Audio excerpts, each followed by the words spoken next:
Hi hello അസ്സലാമലൈക്കും. അപ്പോൾ ഇന്ന് നല്ല ഒരു നെയ്പ്പത്തിൻ്റെ റെസിപ്പി ആയിട്ട് വന്നിട്ടുണ്ട് കേട്ടോ ഞാൻ. അപ്പോൾ ഇതെങ്ങനെ ഉണ്ടാക്കുന്നതെന്ന് പറഞ്ഞു തരട്ടെ. അപ്പോൾ എൻ്റെ ഈ ചാനലില്ലേ നിങ്ങൾ സബ്സ്ക്രൈബ് ചെയ്യാതെ കാണണമെങ്കിലല്ലേ ഒന്ന് സബ്സ്ക്രൈബ് ചെയ്ത് സപ്പോർട്ട് ചെയ്യാൻ കേട്ടോ. അപ്പോൾ നല്ല മൊരുമൊരിഞ്ഞ നല്ല കറുമുറ ഒരു 1-2 മണിക്കൂറൊക്കെ അല്ലേ ഇതേപോലെ പൊങ്ങി നിൽക്കും.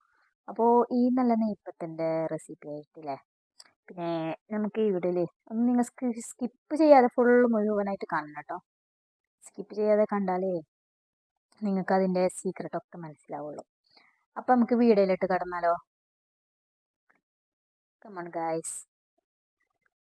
അതിനില്ലേ ഞാനിപ്പോൾ ഉപയോഗിച്ചിട്ടുള്ളതില്ലേ നമ്മളെ റേഷൻ അരി, നമ്മൾ സ്റ്റോറിലരിയും ചെല്ലുന്നില്ലേ, പിന്നെ സ്റ്റോറിൽ നിന്ന് റേഷൻ ഷോപ്പിൽ നിന്ന് കിട്ടുന്നത്, പിന്നെ പച്ചരിയല്ല പുഴുങ്ങലരി. പിന്നെ അപ്പോൾ അത് ഞാനൊരു 4-5 മണിക്കൂർ കുതിർത്ത് വെച്ചിട്ട് പിന്നെ അതിലേക്ക് ഒരു 2 കപ്പ് റേഷൻ അരിക്ക് 1 കപ്പ് തേങ്ങയും പിന്നെ ഒരു കഷ്ണം ഉള്ളിയും ആവശ്യത്തിന് ഉപ്പും ഒരു 1 ടേബിൾ സ്പൂൺ പെരിഞ്ജീരകവും ഇതൊക്കെ ഇട്ടിട്ട് പിന്നെ അരച്ചെടുക്കണം. നന്നായിട്ട് ഫൈനായിട്ട് അരച്ചെടുക്കരുത്, ഒരു അരിയൊക്കെ തരിതരിപ്പോട് കൂടിയിട്ട് അരച്ചെടുക്കണം. നിങ്ങൾ വിചാരിക്കുന്നുണ്ടാവും ഈ ഞാൻ എന്തിങ്ങനെ കുഴച്ചെടുക്കുന്നതെന്ന്. അത് എൻ്റെ തേങ്ങ ഫ്രീസറിലായിരുന്നു. അപ്പോൾ അതൊന്ന് നല്ലോണം മിക്സ് ആവാൻ വേണ്ടിയിട്ട് ഇങ്ങനെ കുഴച്ചതാണ് കേട്ടോ. അപ്പോൾ ഇല്ലേ പിന്നെ അങ്ങനെ പകുതി നല്ലൊരു തരിതരിപ്പോടെ അരച്ചെടുത്തതിന് ശേഷം ഇല്ലേ നമ്മളെ പത്തിരിപ്പൊടി, നമ്മൾ വീട്ടിൽ പൊടിക്കുന്ന പത്തിരിപ്പൊടി ഉണ്ടല്ലോ, അപ്പോൾ ആ പത്തിരിപ്പൊടി ഇട്ടിട്ടില്ല നല്ല പോലെ മിക്സ് ആക്കണം. ഈ മിക്സിങ്ങിലാണ് നമ്മളെ എന്ത് അപ്പത്തിൻ്റെ നല്ല ഒരു ഇതുള്ളത്. മിക്സിങ് നേരെയെങ്കിൽ പിന്നെ എണ്ണൊന്നും കുടിക്കാല നല്ല പോലെ ആവും. പിന്നെ നമ്മൾ പത്തിരി പ്രസ്സിൽ നിന്ന് പ്രസ്സാക്കിയിട്ട് നല്ല തൊഴിച്ചിലാക്കി എടുക്കണ്ട, നല്ല കട്ടിക്ക് പുരട്ടിയിട്ട് ചൂടെണ്ണ എടുക്കുക. അത് പ്രത്യേകം ശ്രദ്ധിക്കണം, നല്ല ചൂടുണ്ടെങ്കിൽ മാത്രം.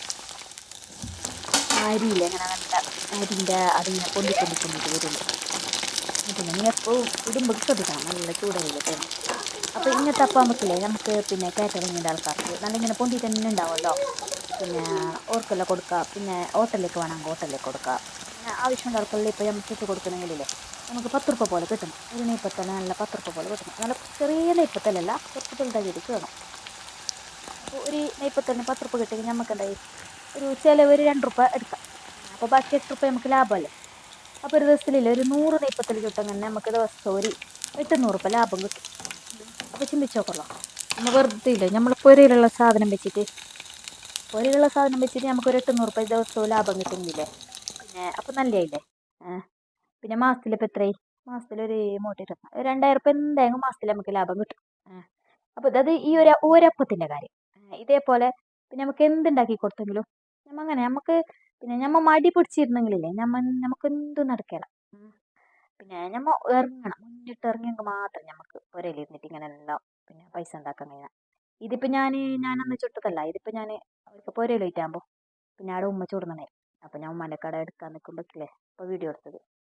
അങ്ങനെ കണ്ടിട്ടാണ് ഞാൻ ഈ റെസിപ്പീൻ്റെ സീക്രട്ട് മനസ്സിലാക്കിയത്. അതങ്ങനെ നല്ല അരിയായിട്ട് നിൽക്കുന്നതാണല്ലോ.